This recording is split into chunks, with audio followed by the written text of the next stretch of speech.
What's going on? Welcome back to Much on Demand. Joined by Craig and Shane. We have all of Plus 44 now. Gentlemen, how are you? Good, man. Thanks for having me. Shane, how are you, man? Good. Really good. See you guys. Trying to hear you. Now, fellas, the album's great, diverse, a lot of thought-provoking lyrics and whatnot. And you know they say hindsight's 20/20. But I was wondering, when you guys started putting this album together, were you ever concerned as a band that the whole hype and everything that was going on might overshadow the music or how talented you guys are as a band? We really just locked ourselves in the studio for like a year and recorded everything that we wanted to record and tried a bunch of different ideas and just really kept our heads focused on just the music and none of the press and nothing outside, and we didn't talk to anybody. So it was a really good opportunity for us to just focus on the stuff that we love.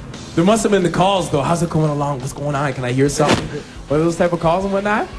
We kept everyone out of the studio. We had a couple people from our management come in and one guy from the label that we really trusted, but mostly people just left us alone to do our thing, which was a really cool experience to have.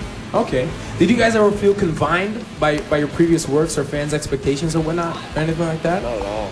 No, everything was wide open with this. Like no one could really have expectations for us because it was brand new. You know what I mean? What about other bands you guys have been members of? Because obviously, you know, you got the Transplants, the Nervous Return, you got, you know, all these other bands, Blink-182, obviously all these other bands who are looking at you guys. Does that come into play at all when you're creating an album like this? No, not really. I mean, there were songs, you know, for Travis and I that we finished on the record that we thought sounded like a continuation of what we did in Blink-182, and we thought that was cool. And then there was some stuff that we did that was nothing like we'd ever done before in our lives, and we thought that was great as well. So we kind of embraced the whole experience all the way through. Okay, wicked. Now, love songs. One of the greatest songs in the album, Baby Come On. And I was reading an interview like that. Yes, I thought it was a dope track.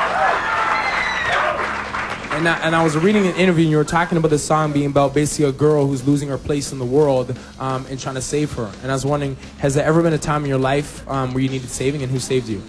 Well, I need saving? Yeah. I mean, I think a lot of the lyrics on the record are about finding strength in the people around you that love you, be it, you know, your lady or friends or whoever it is. But yeah, you know, and when the going gets tough, you find out who your real friends are and who means the most to you. So I think that this past couple of years have really taught us all about that. And when you guys are writing songs, is the sentiment of the song, is it important that all you guys feel as though the sentiment applies to you? So, you know, Mark's the lyric writer, you know, so I mean, he writes about his experiences, you know. I think we've all gone through similar things. Okay. I mean, we all talked about the lyrics together. A lot of, you know, Shane and I talked about the lyrics for a song called Chapter 13 and kind of came up with that idea. And I would write lyrics for songs in the studio and bounce them off these guys, so it's all very collaborative. Now, you talked about some of the love songs as having deeper meaning and being kind of disguised as love songs. And I was wondering why you chose to disguise the songs in that way. I don't know. Yeah, every song kind of starts at its own place, and I like to have more than just like a love song be just about falling in love with a girl, especially now. I mean, you know, I've written lots of songs like that over the years, and on this record I felt like I needed to take the next step and involve myself a lot more in songs, rather than just like, I love this girl, like Baby Come On's a good example. Like, there's this girl, but she's stuck in a bad place in the world, and she's trying to find a way out of it. So it's a love song, but it's about trying to find strength in other people as well. Okay, nice. Now, Shane and Craig, you guys have been members of other bands, obviously, and I was wondering, how do the different bands differ in what they provide as a creative outlet for you guys? As far as Nervous Return goes, it was more based around two of the guys in the band. They were the main songwriters, and this is way more collaborative. Everyone has their own input and puts their stamp on it, you know? Okay. What about you, Craig? It's definitely the most collaborative band I've been involved with as well, you know. And this band's cool because we draw from so many different influences, where like, my past bands have all been kind of like one genre, like specific, where we draw from everything. Wicked, wicked. All right, well, we had people, you met some of the people outside. We have Tim outside standing out there with an audience question. Tim, what's going on?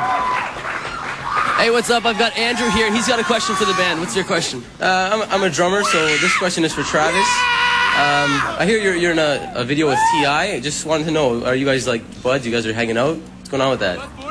Yeah. Like on the last T.I. record, I produced a track on there and played drums on there. And then he is a good friend of mine. Every time I go to Atlanta, you know, I show him love. If we're playing, he comes to our shows, whatever. So yeah, he is a good friend. Wicked. Are you guys ever surprised that some of the people who show up at your shows or some of the people are interested in your music? Because music's becoming one of those things without boundaries, so to speak, nowadays. Yeah, it's great. Travis and I bought a studio while we were recording this album, and any day of the week you can find bands there, you can find people recording hip-hop songs. It's a good it's a good place for everyone to come together and hang out. It's pretty amazing. Nice. All right. We got a lot more coming up with the guys. Keep it locked right here at MOD.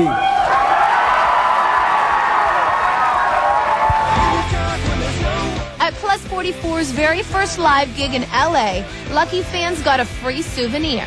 Was it A, a t-shirt, B, a limited edition CD single, or C, a pair of boxers? Stick around after the break to find out.